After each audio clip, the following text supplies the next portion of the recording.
ਜ਼ੋਰਦਾਰ ਧਮਾਕਿਆਂ ਦੇ ਨਾਲ ਦਹਿਲ ਗਿਆ ਚੰਡੀਗੜ੍ਹ।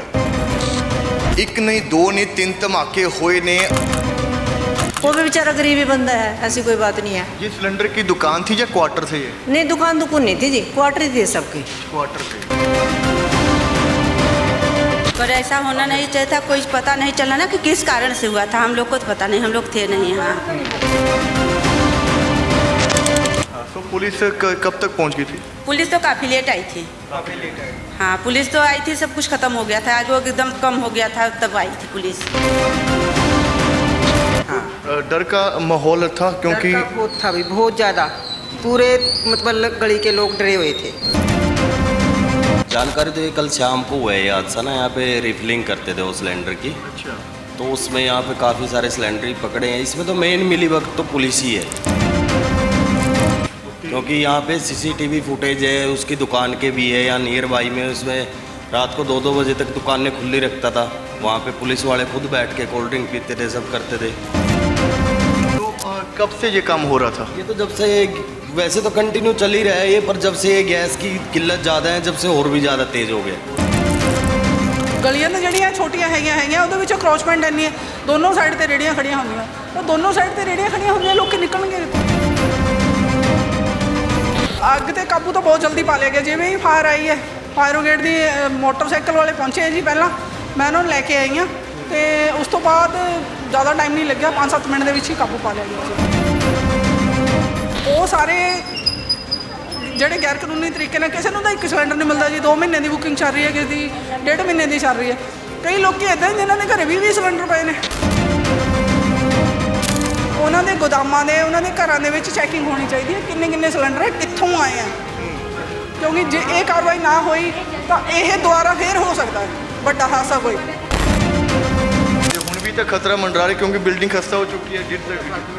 हाँ, वो तो खत्म हो ਉਹ ਤਾਂ ਖਤਮ ਹੀ ਹੋ ਗਈ ਬਿਲਡਿੰਗ। ਉਹ ਦੇਖੋ ਕਿੱਥੇ ਤੱਕ ਤਾਂ ਪਾੜੀ ਪਈ ਹੈ ਕੰਧ। ਉਹ ਦੇਖੋ, ਉਹ ਤਾਂ ਅੱਗੇ ਤੇ ਸਾਰੀ ਕੰਧ ਬਾਹਰ ਆ ਗਈ ਹੈ। ਤੇ ਇਸ ਕਰਕੇ ਮਾੜੇ ਮੋਟੇ ਬੰਦੇ ਨਿਕਲ ਗਏ। ਜੇ ਨਾ ਇਸ ਤਰ੍ਹਾਂ ਹੁੰਦਾ ਤਾਂ ਅੰਦਰ ਜਾ ਕੇ ਕਿਤਨੇ ਬੰਦੇ ਮਰ ਜਾਂਦੇ। ਸੋ ਸ਼ਰੇਆਮ ਇਲਾਕੇ ਦੇ ਵਿੱਚ ਕਾਲਾ ਬਾਜ਼ਾਰੀ ਹੋ ਰਹੀ ਹੈ ਸਿਲੰਡਰਾਂ ਦੀ। ਕਦੇ ਤੁਸੀਂ ਇਹਨੂੰ ਰੋਕਣ ਦੀ ਕੋਸ਼ਿਸ਼ ਨਹੀਂ ਕੀਤੀ? ਕਿਹਾ 2-4 ਵਾਰੀ ਕਿਹਾ ਹੈਗਾ, ਨਹੀਂ ਕੁਛ ਹੁੰਦਾ ਹੈਗਾ। ਜ਼ੋਰਦਾਰ ਧਮਾਕਿਆਂ ਦੇ ਨਾਲ ਦਹਿਲ ਗਿਆ ਚੰਡੀਗੜ੍ਹ। ਇੱਕ ਨਹੀਂ ਦੋ ਨਹੀਂ ਤਿੰਨ ਧਮਾਕੇ ਹੋਏ ਨੇ ਅਤੇ ਉਹ ਏਰੀਏ ਦੇ ਵਿੱਚ ਅਸੀਂ ਮੌਜੂਦ ਆ ਜਿੱਥੇ ਉਹਦੀ ਇਹ ਹੋਲਨਾਕ ਘਟਨਾ ਵਾਪਰੀ ਹੈ। ਤਸਵੀਰਾਂ ਦੇਖ ਸਕਦੇ ਹੋ ਉਸ ਮਕਾਨ ਦੀਆਂ ਜਿੱਥੇ ਕਿ ਬੇਹੱਦ ਜ਼ੋਰਦਾਰ ਧਮਾਕੇ ਹੁੰਦੇ ਨੇ ਤੇ ਪੂਰੇ ਦੇ ਪੂਰੇ ਮਕਾਨ ਦੇ ਪਰਖੱਚੇ ਤੱਕ ਉੱਡ ਚੁੱਕੇ ਨੇ। ਹੁਣ ਇਹਤਿਆਤ ਦੇ ਤੌਰ ਤੇ ਪ੍ਰਸ਼ਾਸਨ ਦੇ ਵੱਲੋਂ ਪੂਰੇ ਦਾ ਪੂਰਾ ਏਰੀਆ ਸੀਲ ਕਰ ਦਿੱਤਾ ਗਿਆ। ਇੱਕ ਸਾਈਡ ਮਕਾਨ ਦੇ ਆਪਾਂ ਉਸ ਪਾਸੇ ਦੀ ਤਸਵੀਰ ਦਿਖਾਵਾਂਗੇ ਜਿੱਥੇ ਕੁਝ ਬਾਈਕਸ ਲਗਾ ਕੇ ਇਸ ਰੋਡ ਨੂੰ ਬੰਦ ਕੀਤਾ ਗਿਆ ਤੇ ਬਕਾਇਦਾ ਇੱਕ ਜਿਹੜੀ ਕਿ ਪੀਲੀ ਪੱਟੀ ਵੀ ਲਗਾ ਦਿੱਤੀ ਗਈ ਹੈ ਤਾਂ ਕਿ ਲੋਕ ਇੱਧਰ ਨਾ ਆ ਸਕਣ। ਤੇ ਦੂਸਰੇ ਪਾਸੇ ਮੇਨ ਗਲੀ ਤੋਂ ਜਦੋਂ ਆਪਾਂ ਐਂਟਰ ਹੁੰਦੇ ਆ ਤਾਂ ਇਹ ਪਹਿਲਾ ਮਕਾਨ ਹੈ ਜਿੱਥੇ ਕਿ ਇਹ ਧਮਾਕਾ ਹੋਇਆ। ਗੈਸ ਸਿਲੰਡਰ ਫਟੇ ਨੇ, 1 ਸਿਲੰਡਰ ਫਟਿਆ, 2 ਫਟੇ, 3 ਸਿਲੰਡਰ ਫਟਦੇ ਨੇ ਅਤੇ ਉਸ ਦਾ ਜੋ ਨੁਕਸਾਨ ਹੋਇਆ ਹੈ ਇਹ ਤਸਵੀਰਾਂ ਦੇਖ ਕੇ ਅੰਦਾਜ਼ਾ ਲਗਾ ਸਕਦੇ ਹੋ ਕਿ 9 ਫੁੱਟ ਚੌੜੀ ਜਿਹੜੀ 9 ਇੰਚੀ ਜਿਹੜੀ ਇਹ ਦੀਵਾਰ ਹੈਗੀ ਹੈ, 9 ਇੰਚੀ ਚੌੜੀ ਇਹ ਦੀਵਾਰ ਹੈਗੀ ਹੈ ਜੋ ਕਿ ਬਿਲਕੁਲ ਨੁਕਸਾਨੀ ਗਈ ਹੈ। ਅਤੇ ਦੱਸਿਆ ਜਾ ਰਿਹਾ ਹੈ ਕਿ ਇੱਥੇ ਗੈਸ ਸਿਲੰਡਰ ਦੀ ਰੀਫਿਲਿੰਗ ਕੀਤੀ ਜਾਂਦੀ ਸੀ। ਭਾਵ ਕਿ ਜਦੋਂ ਤੋਂ ਦੱਸਿਆ ਜਾ ਰਿਹਾ ਕਿ ਗੈਸ ਦੀ ਕਿੱਲਤ ਆਈ ਹੈ ਤਾਂ ਲੋਕ ਅਜਿਹੇ ਮੌਕੇ ਦਾ ਫਾਇਦਾ ਚੁੱਕਣ ਦੇ ਵਿੱਚ ਜ਼ੋਖਮ ਉਠਾਉਣ ਤੋਂ ਵੀ ਗੁਰੇਜ਼ ਨਹੀਂ ਕਰਦੇ। ਇਸੇ ਮਕਾਨ ਦੇ ਵਿੱਚ ਦੱਸਿਆ ਜਾ ਰਿਹਾ ਕਿ 30 ਤੋਂ 40 ਕੁਆਟਰ ਨੇ ਅਤੇ ਕੁਆਟਰਾਂ ਦੇ ਵਿੱਚ ਇਹ ਜਿਹੜੀ ਕਿ ਪਹਿਲੀ ਇਹ ਦੱਸੀ ਜਾ ਰਹੀ ਹੈ ਕਿ ਜਗ੍ਹਾ ਜਿੱਥੇ ਕਿ ਇੱਕ ਸ਼ੋਪਨੁਮਾ ਦੁਕਾਨ ਇੱਥੇ ਬਣਾਈ ਗਈ ਸੀ ਜਿੱਥੇ ਕਿ ਗੈਸ ਸਿਲੰਡਰ ਰੀਫਿਲਿੰਗ ਕੀਤੇ ਜਾਂਦੇ ਸੀ। ਸਿਲੰਡਰ ਦੀ ਕਾਲਾ ਬਾਜ਼ਾਰੀ ਕੀਤੀ ਜਾਂਦੀ ਸੀ, ਸਿਲੰਡਰ ਭਰੇ ਜਾਂਦੇ ਸਨ ਤੇ ਇਸੇ ਦੌਰਾਨ ਜਿਹੜਾ ਕੀ ਹੈ ਗੈਸ ਲੀਕੇਜ ਹੁੰਦੀ ਹੈ ਤੇ ਫਿਰ ਹੋ ਜਾਂਦਾ ਹੈ ਬਲਾਸਟ। ਸ਼ਾਮ 7 ਵਜੇ ਦੀ ਇਹ ਵੱਡੀ ਘਟਨਾ ਦੱਸੀ ਜਾ ਰਹੀ ਹੈ। ਤੁਰੰਤ ਪੁਲਿਸ ਪ੍ਰਸ਼ਾਸਨ ਜਿਹੜਾ ਉਹ ਮੌਕੇ 'ਤੇ ਪਹੁੰਚਿਆ। ਕੁਝ ਜਿਹੜੇ ਕਿ ਇੱਥੇ ਗੰਭੀਰ ਜ਼ਖਮੀ ਵਿਅਕਤੀ ਵੀ ਹੋਏ ਸਨ, ਉਹਨਾਂ ਨੂੰ ਤੁਰੰਤ ਹਸਪਤਾਲ ਦੇ ਵਿੱਚ ਦਾਖਲ ਕਰਵਾਇਆ ਗਿਆ। ਸੋ ਇਹ ਏਰੀਆ ਇਸ ਕਰਕੇ ਸੀਲ ਕੀਤਾ ਗਿਆ ਕਿਉਂਕਿ ਬਿਲਡਿੰਗ ਇਹ ਖਸਤਾ ਹਾਲ ਹੋ ਚੁੱਕੀ ਹੈ ਅਤੇ ਇਸੇ ਦੌਰਾਨ ਜੇਕਰ ਕੋਈ ਰਾਹਗੀਰ ਇੱਥੋਂ ਗੁਜ਼ਰਦਾ ਉਹ ਨੁਕਸਾਨਿਆ ਨਾ ਜਾਵੇ ਜਾਂ ਫਿਰ ਉਸ ਦਾ ਨੁਕਸਾਨ ਨਾ ਹੋ ਜਾਵੇ। ਇਸ ਕਰਕੇ ਹੁਣ ਪੂਰੇ ਦਾ ਪੂਰਾ ਏਰੀਆ ਇੱਥੇ ਸੀਲ ਕਰ ਦਿੱਤਾ ਗਿਆ ਹੈ। ਸੋ ਦੇਖੋ ਕਿ ਪੂਰੇ ਜਿਹੜੀ ਕਿ 9 ਇੰਚੀ ਦੀਵਾਰ ਹੈ ਉਸ ਦਾ ਮਲਬਾ ਬਾਹਰ ਡਿੱਗਣਾ, ਇੱਥੋਂ ਤੱਕ ਜਿਹੜਾ ਕਿ ਮੇਨ ਡੋਰ ਸੀ ਇਸ ਨੂੰ ਕਹਿ ਸਕਦੇ ਹਾਂ ਕਿ ਅੰਦਰ ਦਾਖਲ ਹੋਣ ਦਾ ਉਹ ਵੀ ਬਿਲਕੁਲ ਚਕਨਾਚੂਰ ਹੋ ਚੁੱਕਿਆ ਤੇ ਉੱਪਰ ਤੱਕ ਤੁਸੀਂ ਜਿੱਥੇ ਵੀ ਨਿਗਾਹ ਮਾਰੋਗੇ ਉੱਪਰ ਤੱਕ ਜਿਹੜੀ ਕਿ ਬਿਲਡਿੰਗ ਦੇ ਤਰੇੜਾਂ ਆ ਚੁੱਕੀਆਂ ਨੇ, ਲੈਂਟਰ ਨੂੰ ਵੀ ਨੁਕਸਾਨ ਪੁੱਜਾ ਹੈ, ਜਿਸ ਤੋਂ ਬਾਅਦ ਹੁਣ ਇਹ ਬਿਲਡਿੰਗ ਨੂੰ ਸੀਲ ਕੀਤਾ ਗਿਆ। ਕੁਝ ਸਥਾਨਕ ਲੋਕ ਮੌਜੂਦ ਨੇ, ਉਹਨਾਂ ਨਾਲ ਵੀ ਆਪਾਂ ਰਾਬਤਾ ਕਰਦੇ ਹਾਂ। ਸੋ ਕੁਝ ਸਥਾਨਕ ਲੋਕ ਵੀ ਮੌਜੂਦ ਨੇ। ਤੁਸੀਂ ਇਹ ਦੇਖਿਆ ਕਿੰਨੇ ਕੁ ਵਜੇ ਦੀ ਇਹ ਘਟਨਾ ਜਦੋਂ ਬਲਾਸਟ ਹੋਇਆ ਹੈ? बेटा 6-7 बजे की होगी। 7 बजे 7 बजे की होगी। कितने के धमाके हुए यहाँ पे? हमने तो एक धमाका सुना था बेटा, फिर हम थोड़ा सा आगे चले गए थे। हाँ, तो क्या वजह क्या रही है, कुछ पता वजह का तो बेटा पता नहीं होता। पता क्या पता चला, आप अपने घर में सब थे, वजह का कोई पता नहीं। बाकी सब किराएदार हैं, सबके सिलेंडर हैं, कोई ऐसी बात नहीं थी।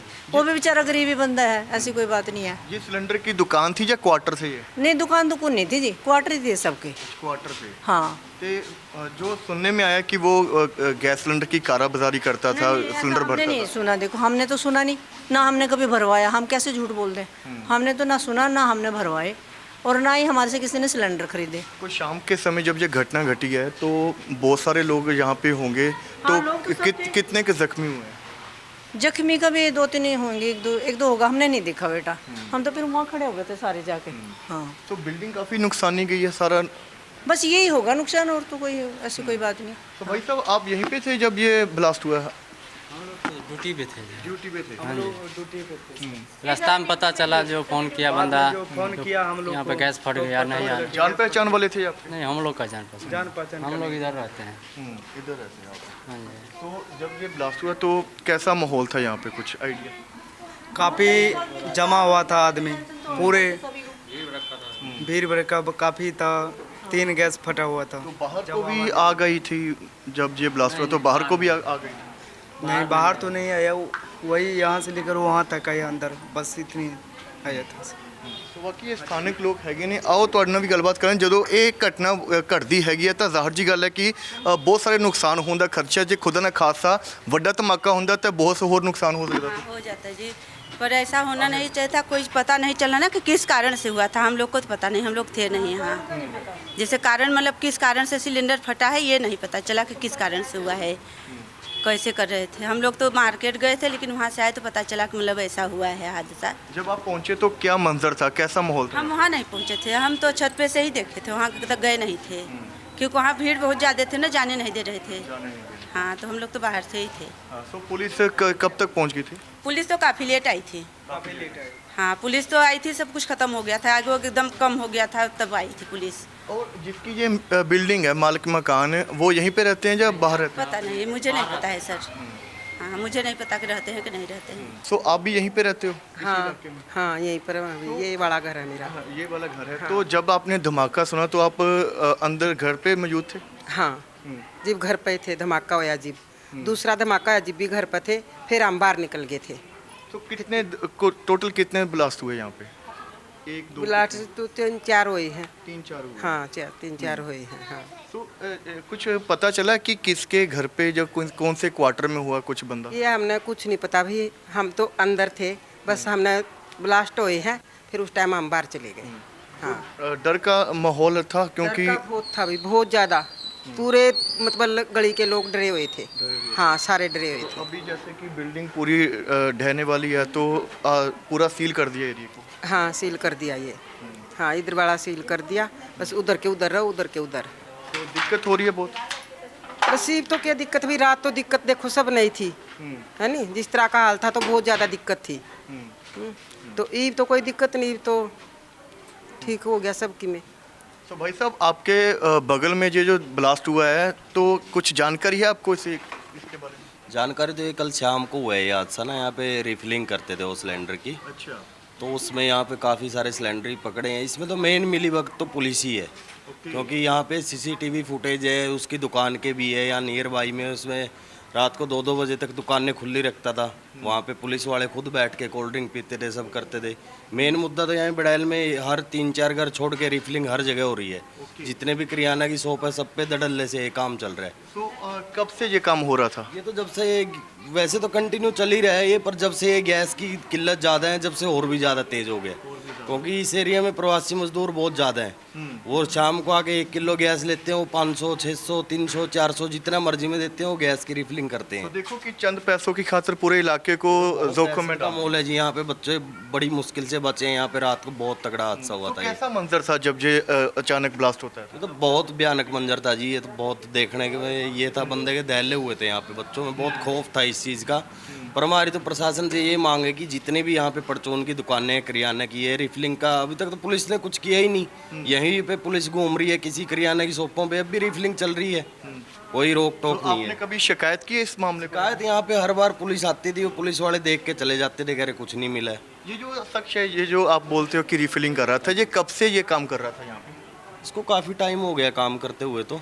काफ़ी टाइम। हाँ, सो टोटल कितने क्वार्टर हैं इस बिल्डिंग में जहाँ पे ये ब्लास्ट हुआ? तो बहुत रूम है जी। ये मान लो 40 प्लस ही रूम है। 40 प्लस। हाँ, तो इसमें ये जो जिसमें बाहर जो एक रूम में ये मान लो मोस्टली इसमें प्रवासी मजदूर ही रहते हैं। इस बिल्डिंग में एक रूम में 4 से 5 लड़के रहते हैं, और उनमें 4 से 5 रहते हैं, तो वो हर किसी के पास अपना अपना एक सिलेंडर है 5 लीटर वाला।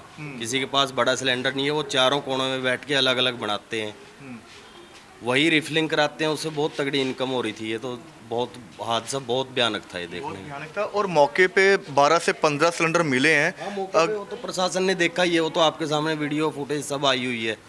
उसमें से काफ़ी सिलेंडर, बड़े कमर्शियल सिलेंडर भी हैं जो फटे हैं। तो कितने वक्फे में जो ब्लास्ट हुए? पहला ब्लास्ट 7 बजे हुआ, तो दूसरा साथ ही के साथ हो गया थोड़ा ये टाइम? 1 बाई 1 ये मान के चलो 3-4 ब्लास्ट कंटिन्यू हुए हैं, 3 से 4। पहला ब्लास्ट हुआ, उसके बाद कोई एक आदमी था यहाँ बाहर निकल के गिरा है। वो कोई ऐसा मंजर दिख रहा था कि उसने गेट खोला, वो बाहर से जैसे फिल्मी रोल में बाहर आके गिरा है।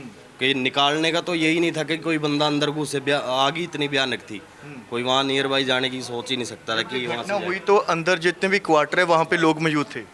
अंदर यही बताया जा रहा है, अभी तक तो पता नहीं है। जो उसके साइड वाले रूम में थे 4 लड़के जो खाना बना रहे थे, वो चारों इंजर्ड है, जिसमें से एक की बोल रहे हैं डेथ हो गई है, 3 PGI रेफर कर रखे हैं। वो खुद है जो उसको भी 32 में रखा गया, वो भी उसको भी कह रहे हैं चोटें आई हैं। ਸੋ ਘਟਨਾ ਚਸ਼ਮਦੀਦ ਸਾਡੇ ਨਾਲ ਮੌਜੂਦ ਹੈਗੇ ਨੇ। ਸੋ ਜਦੋਂ ਇਹ ਵਾਕਿਆ ਹੁੰਦਾ ਕੀ ਮੰਜ਼ਰ ਸੀ ਇੱਥੇ ਦਾ? ਇੱਥੇ ਦੀ ਬੜੀ ਬੁਰੀ ਕੰਡੀਸ਼ਨ ਸੀ ਜੀ। ਮੈਨੂੰ ਕਾਲ ਹੀ ਆਈ ਸੀ, ਜਦੋਂ ਮੈਂ ਆ ਕੇ ਦੇਖਿਆ ਬੜਾ ਮਾੜਾ ਹਾਲ ਸੀਗਾ। ਫਾਇਰ ਵਗੈਰ ਵਾਲੇ ਮੈਂ ਹੀ ਲੈ ਕੇ ਆਈ ਹਾਂ। ਉਧਰ ਆਪਣਾ ਦੇਵ ਸਮਾਜ ਵੱਲੋਂ ਰਾਹ ਨਹੀਂ ਦੇ ਰਹੇ ਸੀਗੇ। ਖੇੜਾ ਮੰਦਿਰ ਦੇ ਕੋਲ ਕਰੋਸਮੈਂਟ ਇੰਨੀ ਜ਼ਿਆਦਾ ਰੇੜੀਆਂ ਖੜੀਆਂ ਸੀਗੀਆਂ ਕਿ ਫਾਇਰ ਨੂੰ ਅੰਦਰ ਆਉਣ ਦੇ ਵਿੱਚ ਵੀ ਟਾਈਮ ਲੱਗਿਆ। ਮਤਲਬ ਜ਼ਿਆਦਾ ਟਾਈਮ ਨਹੀਂ ਲੱਗਿਆ, ਪਰ ਲੇਕਿਨ ਲੋਕ ਰੇੜੀਆਂ ਨਹੀਂ ਹਟਾ ਰਹੇ ਸੀਗੇ। ਸੋ ਬਹੁਤ ਕੰਜਸਟਡ ਏਰੀਆ ਹੈਗਾ। ਜੇਕਰ ਕੋਈ ਖੁਦਾ ਨਾ ਖਾਸਤਾ ਹੋਰ ਵੱਡਾ ਕੋਈ ਇਨਸੀਡੈਂਟ ਹੋ ਜਾਂਦਾ ਇੱਥੇ ਤਾਂ ਭੱਜਣ ਨੂੰ ਵੀ ਰਸਤਾ ਨਹੀਂ ਹੈ। ਬਿਲਕੁਲ ਵੀ ਨਹੀਂ ਹੈ ਜੀ। ਕਮ ਸੇ ਕਮ 1.5 ਲੱਖ ਬੰਦੇ ਦੀ ਆਬਾਦੀ ਹੈਗੀ ਹੈ ਇਕੱਲੇ ਬੁੜੈਲ ਦੇ ਵਿੱਚ। ਬੜੈਲ ਦੀ ਇੰਨੀ ਕੁ ਤਾਂ ਹੈਗੀ ਹੈ ਜੀ। ਪਰ ਲੇਕਿਨ ਉਹੀ ਇੰਨੀ ਛੋਟੀ ਗਲੀਆਂ ਹੈਗੀਆਂ। ਛੋਟੀ ਗਲੀਆਂ, ਚਲੋ ਗਲੀਆਂ ਤਾਂ ਜਿਹੜੀਆਂ ਛੋਟੀਆਂ ਹੈਗੀਆਂ ਉਹਦੇ ਵਿੱਚ ਕਰੋਚਮੈਂਟ ਇੰਨੀ ਹੈ। ਦੋਨੋਂ ਸਾਈਡ ਤੇ ਰੇੜੀਆਂ ਖੜੀਆਂ ਹੁੰਦੀਆਂ, ਉਹ ਦੋਨੋਂ ਸਾਈਡ ਤੇ ਰੇੜੀਆਂ ਖੜੀਆਂ ਹੁੰਦੀਆਂ, ਲੋਕੀ ਨਿਕਲਣਗੇ ਇੱਥੋਂ। ਸੋ ਕਿੰਨੇ ਕੁ ਸਮੇਂ ਦੇ ਵਿੱਚ ਅੱਗ ਦੇ ਉੱਪਰ ਕਾਬੂ ਪਾ ਲਿਆ ਗਿਆ? ਅੱਗ ਤੇ ਕਾਬੂ ਤਾਂ ਬਹੁਤ ਜਲਦੀ ਪਾ ਲਿਆ ਗਿਆ। ਜਿਵੇਂ ਹੀ ਫਾਇਰ ਆਈ ਹੈ, ਫਾਇਰ ਬ੍ਰਿਗੇਡ ਦੀ ਮੋਟਰਸਾਈਕਲ ਵਾਲੇ ਪਹੁੰਚੇ ਜੀ। ਪਹਿਲਾਂ ਮੈਂ ਉਹਨਾਂ ਨੂੰ ਲੈ ਕੇ ਆਈ ਹਾਂ, ਤੇ ਉਸ ਤੋਂ ਬਾਅਦ ਜ਼ਿਆਦਾ ਟਾਈਮ ਨਹੀਂ ਲੱਗਿਆ, 5-7 ਮਿੰਟ ਦੇ ਵਿੱਚ ਹੀ ਕਾਬੂ ਪਾ ਲਿਆ ਗਿਆ ਸੀ। ਇੱਥੇ ਕਹਿੰਦੇ ਗੈਰ ਕਾਨੂੰਨੀ ਸਿਲੰਡਰ ਭਰੇ ਜਾਂਦੇ ਸੀ, ਕਾਲਾ ਬਾਜ਼ਾਰੀ ਹੋ ਰਹੀ ਸੀਗੀ, ਸੇ ਕੋਈ ਸ਼ਿਕਾਇਤ ਨਹੀਂ ਹੋਈ ਕਦੇ? ਕਾਲਾ ਬਾਜ਼ਾਰੀ ਤਾਂ ਬਹੁਤ ਟਾਈਮ ਤੋਂ ਹੋ ਰਹੀ ਹੈ ਜੀ, ਸਾਰਿਆਂ ਨੂੰ ਪਤਾ ਵੀ ਹੈਗਾ। ਮੈਂ 19 ਸੈਕਟਰ ਵੀ ਡਿਪਾਰਟਮੈਂਟ ਹੈਗਾ ਇਹਨਾਂ ਦਾ, ਉੱਥੇ ਵੀ ਮੈਂ 2-4 ਵਾਰ ਬੋਲ ਕੇ ਆਈ ਹਾਂ। ਤੇ ਅਸੀਂ ਗੈਸ ਏਜੰਸੀ ਤੇ ਵੀ ਗਏ ਸੀ, ਸੁੱਕ ਗੈਸ ਏਜੰਸੀ ਦੇ। ਉੱਥੇ ਵੀ ਕਾਲਾ ਬਾਜ਼ਾਰੀ ਪਹਿਲਾਂ ਚੱਲ ਰਹੀ ਸੀਗੀ। ਕਾਫੀ ਅਸੀਂ, ਮੈਂ ਤੇ ਕਾਫੀ ਸੀਗੇ ਬੰਦੇ ਜਿਹੜੇ। ਸ਼ਿਕਾਇਤ ਕੀਤੀ, ਕਾਰਵਾਈਆਂ ਨਹੀਂ ਹੋਈਆਂ? ਕੁਝ ਨਹੀਂ ਹੋਇਆ ਸੀ ਜੀ ਅੱਜ ਤੱਕ। ਆ ਦੇਖੋ ਐਡਾ ਵੱਡਾ ਹਾਦਸਾ ਹੋਇਆ। ਅੱਗੇ ਹੋਰ ਵੀ ਹਾਦਸੇ ਹੋ ਸਕਦੇ ਆ, ਪਰ ਲੇਕਿਨ ਪ੍ਰਸ਼ਾਸਨ ਨੂੰ ਜਾਗਣਾ ਚਾਹੀਦਾ। ਇੱਥੇ ਛਾਪਾਮਾਰੀ ਹੋਣੀ ਚਾਹੀਦੀ ਆ। ਬਹੁਤ ਗਲੀਆਂ ਦੇ ਵਿੱਚ ਲੋਕਾਂ ਨੇ 20-20 ਸਿਲੰਡਰ ਰੱਖੇ ਹੋਏ ਆ। ਉਹ ਸਾਰੇ ਜਿਹੜੇ ਗੈਰ ਕਾਨੂੰਨੀ ਤਰੀਕੇ ਨਾਲ, ਕਿਸੇ ਨੂੰ ਤਾਂ 1 ਸਿਲੰਡਰ ਨਹੀਂ ਮਿਲਦਾ ਜੀ। 2 ਮਹੀਨੇ ਦੀ ਬੁਕਿੰਗ ਚੱਲ ਰਹੀ ਹੈ, ਕਿਸੇ ਦੀ 1.5 ਮਹੀਨੇ ਦੀ ਚੱਲ ਰਹੀ ਹੈ। ਕਈ ਲੋਕੀ ਇੱਦਾਂ ਹੀ ਜਿਨ੍ਹਾਂ ਦੇ ਘਰੇ 20-20 ਸਿਲੰਡਰ ਪਏ ਨੇ, ਉਹ ਛੋਟੇ ਸਿਲੰਡਰ ਜਿਵੇਂ ਭਰ ਰਹੇ ਨੇ। ਕਿੱਲਤ ਆਈ ਹੈ ਤਾਂ ਲੋਕਾਂ ਨੇ ਮੌਕੇ ਦਾ ਫਾਇਦਾ ਚੱਕਣਾ ਸ਼ੁਰੂ ਕਰਤਾ, ਜੇਬਾਂ ਭਰਨੀਆਂ ਸ਼ੁਰੂ ਕਰਤੀਆਂ। ਹਾਲਾਂਕਿ ਵੱਡਾ ਜ਼ੋਖਮ ਵੀ ਹੈ ਤੇ ਹੁਣ ਇਲਾਕੇ ਨੂੰ ਖਤਰੇ 'ਚ ਪਾਇਆ। ਬਿਲਕੁਲ ਜੀ, ਇਹ ਤਾਂ ਹੈਗਾ ਹੀ ਹੈ ਜੀ। ਦੇਖੋ ਇਹਦੇ ਕੋਲੋਂ ਬੰਦੇ ਕੋਲੋਂ ਗੱਲ ਇੱਥੇ 18 ਸਿਲੰਡਰ ਸੀਗੇ, ਛੋਟੇ ਵੱਡੇ ਮਿਲਾ ਕੇ, ਤੇ 3-4 ਸਿਲੰਡਰ ਤਾਂ ਫਟੇ ਹੈਗੇ ਆ, ਤੇ ਬਾਕੀ ਜਿਹੜੇ ਸੀਗੇ ਉਹ ਭਰ ਰਿਹਾ ਸੀਗਾ। ਲਗਭਗ 18 ਸਿਲੰਡਰ ਸੀਗੇ ਜਿਹੜੇ ਸੀਲ ਕੀਤੇ ਪੁਲਿਸ ਨੇ। ਤੇ ਹੁਣ ਵੀ ਪ੍ਰਸ਼ਾਸਨ ਨੂੰ ਜਾਗ ਜਾਣਾ ਚਾਹੀਦਾ। ਜਿੱਥੇ ਸਿਲੰਡਰ ਭਰੇ ਜਾ ਰਹੇ ਹੈਗੇ ਆ, ਉੱਥੇ ਛਾਪਾਮਾਰੀ ਹੋਣੀ ਚਾਹੀਦੀ ਆ। ਹੁਣ ਤੱਕ ਤਾਂ ਇਹ ਕਾਰਵਾਈ ਸ਼ੁਰੂ ਹੋ ਜਾਣੀ ਚਾਹੀਦੀ ਸੀ, ਹਜੇ ਤੱਕ ਕੋਈ ਕਾਰਵਾਈ ਨਹੀਂ ਹੋਈ ਆ। ਛਾਪਾਮਾਰੀ ਹਜੇ ਸ਼ੁਰੂ ਨਹੀਂ ਹੋਈ ਆ। ਜਿਹੜੇ ਜਮਾਖੋਰੀ ਕਰਕੇ ਬੈਠੇ ਆ, ਉਹਨਾਂ ਦੇ ਗੋਦਾਮਾਂ ਦੇ, ਉਹਨਾਂ ਦੇ ਘਰਾਂ ਦੇ ਵਿੱਚ ਚੈਕਿੰਗ ਹੋਣੀ ਚਾਹੀਦੀ ਹੈ। ਕਿੰਨੇ ਸਿਲੰਡਰ ਹੈ, ਕਿੱਥੋਂ ਆਏ ਆ। ਕਿਉਂਕਿ ਜੇ ਇਹ ਕਾਰਵਾਈ ਨਾ ਹੋਈ ਤਾਂ ਇਹ ਦੁਬਾਰਾ ਫੇਰ ਹੋ ਸਕਦਾ ਹੈ। ਵੱਡਾ ਹਾਦਸਾ ਕੋਈ। ਇਹ ਸਹੀ ਹੈ ਕਿ ਜੇਕਰ ਹੁਣ ਵੀ ਸਮਾਂ ਰਹਿੰਦੇ ਐਕਸ਼ਨ ਨਾ ਲਿਆ ਗਿਆ ਤਾਂ ਇਹ ਕਾਰਵਾਈ ਜਿਹੜੀ ਕਿ ਨਾ ਹੋਈ ਤਾਂ ਫਿਰ ਕੋਈ ਵੱਡਾ ਖਤਰਾ ਵੀ ਜਿਹੜਾ ਕਿ ਇੱਥੋਂ ਟਲਦਾ ਨਹੀਂ ਆ ਰਿਹਾ। ਸੋ ਤੁਸੀਂ ਵੀ ਇਸੇ ਇਲਾਕੇ ਦੇ ਵਿੱਚ ਰਹਿੰਦੇ ਹੈਗੇ ਹੋ ਤੇ ਕਹਿੰਦੇ ਕਾਲਾਬਾਜ਼ਾਰੀ ਜ਼ੋਰਾਂ ਨਾਲ ਹੋ ਰਹੀ, ਕਾਰਵਾਈ ਕੋਈ ਨਹੀਂ ਹੋਈ। मैं तो दूर रहनी, मुझे दूर रहनी हो तो हाँ इधर ਪਰ ਜਿਸ ਤਰ੍ਹਾਂ ਨਾਲ ਇਲਾਕੇ ਦੇ ਵਿੱਚ ਇਹ ਕੁਝ ਵਾਪਰ ਰਿਹਾ ਹੈਗਾ ਤਾਂ ਖਤਰਾ ਨਹੀਂ ਲੱਗ ਰਿਹਾ? खतरा ही लग रहा है और क्या ही, तो इतना से बचाव हो गया।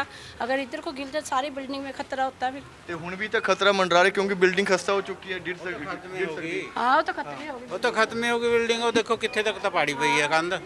ਉਹ ਦੇਖੋ ਉਹ ਤਾਂ ਅੱਗੇ ਤੇ ਸਾਰੀ ਕੰਧ ਬਾਹਰ ਆ ਗਈ ਹੈ ਤੇ ਇਸ ਕਰਕੇ ਮਾੜੇ ਮੋਟੇ ਬੰਦੇ ਨਿਕਲ ਗਏ। ਜੇ ਨਾ ਇਸ ਤਰ੍ਹਾਂ ਹੁੰਦਾ ਤਾਂ ਅੰਦਰ ਜਾ ਕੇ ਕਿਤਨੇ ਬੰਦੇ ਮਰ ਜਾਂਦੇ।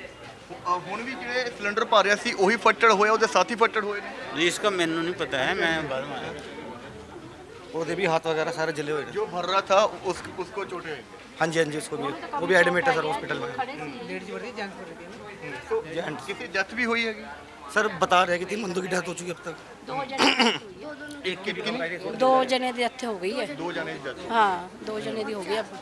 3 एडमिट हो गए। ਬਾਕੀ ਇਹ ਬੇहद ਖੌਫਨਾਕ ਮੰਜ਼ਰ। ਸੋ ਦੇਖੋ ਕਿ ਜਦੋਂ ਸ਼ਾਮ ਦੇ ਵੇਲੇ ਇਹ ਘਟਨਾ ਵਾਪਰੀ ਹੋਵੇਗੀ ਤਾਂ ਕਿੰਨੇ ਲੋਕ ਡਰੇ ਸਹਿਮੇ ਹੋਣਗੇ। ਹਾਲਾਂਕਿ ਕਮਰਸ਼ੀਅਲ ਸਿਲੰਡਰ ਦੀ ਕਿੱਲਤ ਬਹੁਤ ਆ ਰਹੀ ਹੈ ਜਿਸ ਕਰਕੇ ਵਪਾਰਿਕ ਅਦਾਰੇ ਭਾਵੇਂ ਹੋਟਲ ਢਾਬੇ ਰੈਸਟੋਰੈਂਟ ਨੇ ਉਹ ਬੰਦ ਹੋਣ ਦੀ ਕਗਾਰ 'ਤੇ ਨੇ। ਪਰ ਕੁਝ ਅਜਿਹੇ ਮੁਨਾਫਾਖੋਰ ਲਾਲਚੀ ਕਿਸਮ ਦੇ ਲੋਕ ਨੇ ਜੋ ਕਿ ਦੂਸਰੀਆਂ ਸਟੇਟਾਂ ਤੋਂ ਆ ਕੇ ਇੱਥੇ ਕਾਲਾਬਾਜ਼ਾਰੀ ਕਰਦੇ ਨੇ, ਦੂਜਿਆਂ ਦੀ ਜਾਨ ਨੂੰ ਜ਼ਖਮ ਦੇ ਵਿੱਚ ਪਾਉਂਦੇ ਨੇ। ਪਰ ਜਦੋਂ ਹੁਣ ਖੁਦ ਦੇ ਉੱਪਰ ਖਤਰਾ ਆਇਆ ਤਾਂ ਹੁਣ ਫੱਟੜ ਹਾਲਤ ਦੇ ਵਿੱਚ ਹਸਪਤਾਲ ਦੇ ਵਿੱਚ ਜ਼ੇਰੇ ਇਲਾਜ ਹੈ। ਪੁਲਿਸ ਦਾ ਕਹਿਣਾ ਕਿ ਹੁਣ ਬਣਦੀ ਕਾਨੂੰਨੀ ਕਾਰਵਾਈ ਦੇ ਅਮਲ ਦੇ ਵਿੱਚ ਲਿਆਂਦੀ ਮੈਂ ਜਾਵੇਗੀ। ਇੱਕ ਗੱਲ ਹੋਰ ਕਹਿਣਾ ਚਾਹਾਂਗੀ ਜੀ, ਤੁਹਾਡੇ ਚੈਨਲ ਦੇ ਰਾਹੀਂ ਮੈਂ ਇੱਕ ਗੱਲ ਪ੍ਰਸ਼ਾਸਨ ਅੱਗੇ ਹੱਥ ਜੋੜ ਕੇ ਅਪੀਲ ਕਰਦੀ ਹਾਂ ਕਿ ਇਹ ਜਿਹੜੀਆਂ ਗਲੀਆਂ ਹੈਗੀਆਂ, ਗਲੀਆਂ ਤਾਂ ਚਲੋ ਚੌੜੀਆਂ ਨਹੀਂ ਕਰ ਸਕਦੇ ਹੁਣ ਆਪਾਂ, ਪਰ ਜਿਹੜੀ ਅਕਰੋਚਮੈਂਟ ਹੈਗੀ ਹੈ ਦੋਨੋਂ ਤਰਫ ਰੇੜੀਆਂ ਖੜ ਰਹੀਆਂ ਨੇ ਤੇ ਉਹ ਹਟਵਾਈਆਂ ਜਾਣ। ਕਿਉਂਕਿ ਨਾ ਤਾਂ ਇੱਥੇ ਫਾਇਰ ਆ ਸਕਦੀ ਹੈ ਨਾ ਕੋਈ ਐਂਬੂਲੈਂਸ ਆ ਸਕਦੀ ਹੈ। ਇਵੇਂ ਜਿਵੇਂ ਕੋਈ ਐਕਸੀਡੈਂਟ ਹੁੰਦਾ, ਉਹ ਕਿਸੇ ਪੇਸ਼ੈਂਟ ਨੂੰ ਲੈ ਕੇ ਜਾਣਾ ਹੁੰਦਾ, ਉਹ ਵੀ ਬੜਾ ਔਖਾ ਹੁੰਦਾ ਜੀ, ਲੋਕੀ ਰਸਤਾ ਨਹੀਂ ਦਿੰਦੇ। ਬਾਕੀ ਇਹ ਗਲੀਆਂ ਦੀਆਂ ਤਸਵੀਰਾਂ ਦਿਖਾਵਾਂਗੇ। ਮੇਬੀ ਇਹ 10 ਫੁੱਟ ਦੀ ਵੀ ਜਿਹੜੀ ਚੌੜਾਈ ਵੀ ਨਹੀਂ ਹੋਣੀ ਗਲੀ ਦੀ। ਤੇ ਦੇਖੋ ਕਿ ਜਦੋਂ ਇਸ ਏਰੀਏ ਇਹ ਆਪਾਂ ਜਦੋਂ ਰੋਡ ਤੋਂ ਆਉਂਦੇ ਆ ਤਾਂ ਜਸਟ ਪਹਿਲੀ ਗਲੀ ਦੇ ਵਿੱਚ ਪਹਿਲਾ ਮਕਾਨ ਹੈ। ਜਦੋਂ ਇੱਥੇ ਬਲਾਸਟ ਹੁੰਦਾ ਤਾਂ ਫਿਰ ਇੱਥੇ ਤੁਸੀਂ ਆਪ ਲਗਾਓ ਕਿ ਜੇਕਰ ਕਿਸੇ ਨੇ ਇਸ ਮਾਹੌਲ ਦੇ ਵਿੱਚ ਭੱਜ ਦੜ ਵੱਜਦੀ ਹੈ ਤਾਂ ਕਿਸੇ ਨੇ ਜੇਕਰ ਇੱਥੋਂ ਨਿਕਲਣਾ ਹੋਵੇ ਤਾਂ ਨਿਕਲਣਾ ਆਸਾਨ ਨਹੀਂ ਹੋਵੇਗਾ। ਤੇ ਅਜਿਹੇ ਦੇ ਵਿੱਚ ਹੁਣ ਪੁਲਿਸ ਪ੍ਰਸ਼ਾਸਨ ਕੀ ਬਣਦੀ ਕਾਰਵਾਈ ਅਮਲ ਦੇ ਵਿੱਚ ਲਿਆਂਦੇ ਵੀ ਕਾਲਾਬਾਜ਼ਾਰੀ ਕਰਨ ਵਾਲੇ ਦੇ ਉੱਪਰ ਕੀ ਜਿਹੜਾ ਐਕਸ਼ਨ ਲਿਆ ਜਾਂਦਾ ਇਹ ਵੇਖਣਾ ਅਹਿਮ ਹੋਵੇਗਾ। ਸੋ ਸ਼ਰੇਆਮ ਇਲਾਕੇ ਦੇ ਵਿੱਚ ਕਾਲਾਬਾਜ਼ਾਰੀ ਹੋ ਰਹੀ ਹੈ ਸਿਲੰਡਰਾਂ ਦੀ, ਕਦੇ ਤੁਸੀਂ ਇਹਨੂੰ ਰੋਕਣ ਦੀ ਕੋਸ਼ਿਸ਼ ਨਹੀਂ ਕੀਤੀ? ਕਿਹਾ 2-4 ਵਾਰੀ ਕਿਹਾ ਹੈਗਾ, ਨਹੀਂ ਕੁਛ ਸੁਣਦਾ ਹੈਗਾ, ਕੀ ਕਰਾਂਗੇ ਅਸੀਂ। ਸੋ ਕਿਉਂ ਨਹੀਂ ਹੁੰਦੀ ਕਾਰਵਾਈ? ਤੁਸੀਂ ਜੇ ਇਲਾਕੇ ਦੇ ਲੋਕ ਇਕੱਠੇ ਹੋ ਕੇ ਪੁਲਿਸ ਤੱਕ ਜਾਂਦੇ ਹੋ? ਨਹੀਂ ਪੁਲਿਸ ਨੂੰ ਤਾਂ ਕਦੀ ਕਿਹਾ ਨਹੀਂ ਹੈਗਾ, ਮਹੱਲੇ ਦੀ ਕਹਿ ਦਿੰਦੇ ਆ ਵੀ ਜਾ ਕੇ, ਪੁਲਿਸ ਨੂੰ ਕਿਹੜਾ ਪਤਾ ਨਹੀਂ ਹੈਗਾ। ਸੋ ਦੇਖੋ ਕਿ ਜਦੋਂ ਦੀ ਕਿੱਲਤ ਆਈ ਹੈਗੀ ਲੋਕੀ ਤਾਂ ਆਪਣੀਆਂ ਜੇਬਾਂ ਗਰਮ ਕਰਨ ਦੇ ਵਿੱਚ ਲੱਗੇ ਹੋਏ ਨੇ। ਸੋ ਪੂਰੇ ਇਲਾਕੇ ਨੂੰ ਖਤਰੇ ਦੇ ਵਿੱਚ ਪਾਤਾ ਉਹਨੇ। ਹਾਂ ਖਤਰੇ में ਪੈ ਗਿਆ ਹੁਣ, ਕਈ ਜਾਨਾਂ ਜਾਂ ਚਲੇ ਗਈਆਂ ਕਿ ਹੋ ਜਾਣ ਵਾਲੀ ਪਈਆਂ, ਹਸਪੀਟਲ ਪਏ ਆ ਦਾਖਲ, ਕੁਝ ਵੀ ਹੋ ਸਕਦਾ ਸੋ ਦੁਬਾਰਾ। ਜਿਹਦੇ ਇਹ ਮਕਾਨ ਦਾ ਮਾਲਕ ਹੈਗਾ ਉਹਨੂੰ ਨਹੀਂ ਕਿਹਾ ਤੁਸੀਂ ਭਾਈ ਤੁਹਾਡੇ ਇੱਥੇ ਗਲਤ ਕੰਮ ਹੋ ਰਿਹਾ? ਬਸ ਕਿਆ ਕਹਿ ਸਕਦੇ ਹਾਂ ਜੀ, ਕੁਝ ਨਹੀਂ ਕਹਿ ਸਕਦੇ ਕਿਸੇ ਨੂੰ, ਉਹਨਾਂ ਨੂੰ ਕਿਹੜਾ ਪਤਾ ਨਹੀਂ ਹੈਗਾ। ਸਭ ਪਤਾ ਹੈ। ਸੋ ਕਿੰਨੇ ਕੁ ਵਜੇ ਦੀ ਇਹ ਘਟਨਾ ਹੈਗੀ ਤੁਹਾਡੇ ਅਕੋਰਡਿੰਗ? 7:15 ਮੈਂ ਹੈ ਨਹੀਂ ਤਾਂ ਮੌਕੇ ਤੇ ਉਰੇ। ਹਾਂ ਇਹ ਤੇ ਭਾਈ तो कितने बजे की घटना हुई? ये 7 बजे की है। 7 बजे की हाँ घटना है। तो जो ये काम कर रहा था, सिलेंडर भर रहा था, वो भी प्रवासी है या पंजाबी है? वो प्रवासी है। प्रवासी है। हाँ जी। तो कब से कर रहा है कुछ काम? ये लगभग इसको तो काफ़ी टाइम हो गया, कई साल हो गए इसको लगभग करते हुए इस काम को। हाँ कई जी। साल हो गए। हाँ जी। तो जैसे ये घटना घटती है तो फिर जो माहौल था आपने देखा भी कितने बंदे जो है जख्मी हुए हैं, कितनी? 5 बंदे जख्मी हैं जिनमें 1-2 की डेथ भी हो गई। 1-2 की डेथ। हाँ जी। 3 बंदे सीरियस हैं 32 में। तो कुछ आइडिया कितने के धमाके हुए यहाँ पे? ये 4-5 धमाके हो गए। 4-5। हाँ जी। तो मौके से सिलेंडर भी बरामद हाँ, हुए? मौके पे सिलेंडर बरामद हुए लगभग 14-15 सिलेंडर। 14-15। हाँ जी। अगर खुदा ना खास्ता वो भी ये ब्लास्ट हो जाता हाँ जी, फिर तो पूरी बिल्डिंग आसपास की सब तबाह हो जाती। सब तबाह हो जाती। हाँ जी। तो ਹੁਣ ਵੀ ਜਿਹੜੀ ਕਿ ਆਸਾਰ ਕੋਈ ਬਾੜੇ ਚੰਗੇ ਨਹੀਂ ਨਜ਼ਰ ਆ ਰਹੇ ਕਿਉਂਕਿ ਬਿਲਡਿੰਗ ਪੂਰੀ ਤਰ੍ਹਾਂ ਦੇ ਨਾਲ ਨੁਕਸਾਨੀ ਜਾ ਚੁੱਕੀ ਹੈ। ਇਲਾਕੇ ਦੇ ਲੋਕਾਂ ਦੇ ਵਿੱਚ ਦਹਿਸ਼ਤ ਦਾ ਮਾਹੌਲ ਹੈ। ਹਾਲਾਂਕਿ ਕੁਝ ਜਿਹੜੇ ਕਿ ਕਰਮਚਾਰੀਆਂ ਦੀ ਤੈਨਾਤੀ ਵੀ ਕੀਤੀ ਗਈ ਹੈ ਤਾਂ ਕਿ ਇhtiyat ਦੇ ਤੌਰ ਤੇ ਜਿਹੜੀ ਕਿ ਇਹ ਬਿਲਡਿੰਗ ਦਾ ਏਰੀਆ ਸੀਲ ਕੀਤਾ ਗਿਆ ਤਾਂ ਕਿ ਇੱਥੇ ਲੋਕ ਨਾ ਜਾ ਸਕਣ। ਜੇਕਰ ਕੋਈ ਇਮਾਰਤ ਦਾ ਕੋਈ ਹਿੱਸਾ ਟੈਟਰੀ ਹੁੰਦਾ ਤਾਂ ਉਹ ਇਸੇ ਦੌਰਾਨ ਨੁਕਸਾਨ ਹੋਣ ਤੋਂ ਬਚਾਇਆ ਜਾ ਸਕੇ। ਹੋਰ ਵਧੇਰੇ ਆਪਣੇ ਜੁੜੇ ਹਮਦਰ ਟੀਵੀ ਨਾਲ ਕੈਮਰਾ ਪਰਸਨ ਮੋਹਨ ਨਾਲ ਪ੍ਰਵਿੰਦਰ, ਚੰਡੀਗੜ੍ਹ।